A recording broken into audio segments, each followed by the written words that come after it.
පස්සේ වැහි කපා වගේ වැදලා හිටිය මට සැකේතුනේ එයා පිටුපත නිසා මම රටේ දොරාරින් නැතුව තව පාරක් මම අපස්සට හැරිලා බැලුවා.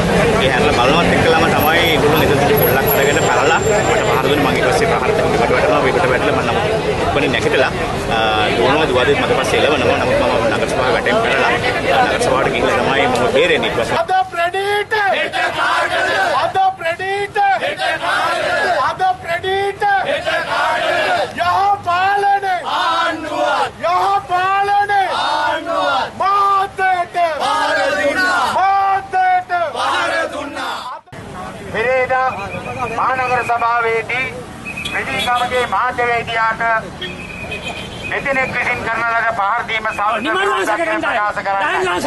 මොකද අපි පෞද්ගලික කාලාන්තරයේ දිස්සෙම ඉරාසේ වේදිකාව හැටියට එනී හිටියේ මාධ්‍යවේදීන්ට පහර දීමට විරුද්ධව මේ වෙලාවේ අපි එකාතකින් සතුටු වෙනවා ජනාධිපති අගමැති සහ මාධ්‍ය ඇමති සියල්ලම මේ ප්‍රහාරය හෙලා දැකීම ගැන.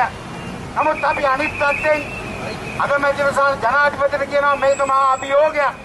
මොකද ෆ්‍රෙඩී සහෝදරයාගේ මට උත්තරේ ඔහු ඉතා පැහැදිලිව කියනවා මේ නගරේ උපනගරාධිපති යහපාලනයට දෙන්න උපනගරාධිපති ඒ වගේම යහපාලනයට දෙන්න උප ඇමති කෙනෙක් කරන නිමල්ලාන්සා විවේචනය කිරීම ගැන ෆ්‍රෙඩීට පසුතැවිලි වෙන්නේ කියලා කිව්වා කියලා. ඒ නිසා අපි මේ ජනාධිපතිතුමාට අගමැතිතුමාට මේ යහපාලනයේ කොටස්කාරයෝ හැටියට යහපාලනයේ බලයට ගෙන්න හදපු මිනිස්සු හැටියට අපි කියනවා මාධ්‍යවේදීන්ව මලාදාපු යුගය අපි අවසන් කළා මහින්ද රෙජීමයත් සමග. ඒ නැවත මොන විදියකට හරි මොන දේශපාලන සම්බන්ධතාවයක් උඩ හරි මතුවෙන්න ඉඩ දෙන්න බෑ. මේ මීගමුවේ අපි අතර විරුද්ධ මත තිබුණත් අපි හැමදාම සාමකාමී දේශපාලනයකට මිනිස්සු. නමුත් පෞද්ගලික කාලේ මිලාන්සා පාලනයන් යටතේ එදා කපිල නාගරික මන්ත්‍රීගේ අත කැපුවා. නගරේ ජනතාවම දන්නවා කවුද කැපුවේ කියලා. හැබැයි පොලිසියට නීති මාර්ගයට යන්න බැරුව ගියා. රොයිස්ලාගේ වාහනවල හුලං ඇරියා. මන්ත්‍රීවරුන්ට කුණු විතර වලින් පාර දුන්නා. විවිධ තර්ජන කළා ඇසිඩ් ගැව්වා.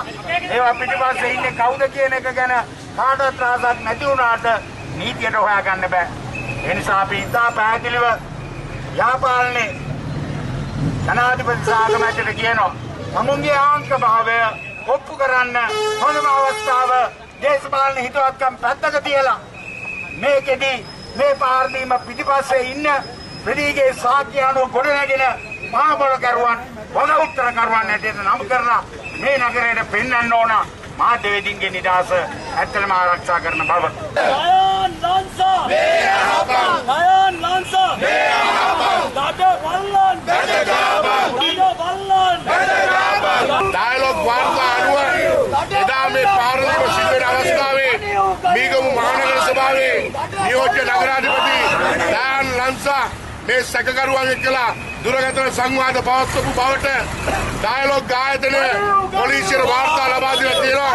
ඒ වගේම මේ සිද්ධියට මුහුණ දුන්නු මීපුර වෙබ් අඩවියේ අපේ ෆ්‍රෙඩී ගමගේ මහත්තයා නම් කරලා තියෙනවා මට ගැහුවේ ඩයන් ලන්සා කියලා. එහෙනම් මොන සාක්ෂිද අපි පොලිසියෙන් ඉල්ලනවා. තවත් තාජුදීන් ඝාතනයක් හංගවපු පෙන්ෂන් ගිහිල්ලා අත්අඩංගුවට ගන්න පොලිස් නිලධාරීන් මේ රටේ බිහි කරන්න එපා. පරීක්ෂණ පවත්වලා තරාතිරම නොබලා අධිකරණ ඉදිරිපත් කළා නීතිය යුක්තිය සාධාරණත්වය ඉෂ්ට කරන්න කියලා සාක්ෂි ප්‍රමාණවත් පොලිසිය ක්‍රියාත්මක වෙන්න එච්චරයි. මීගමුවේ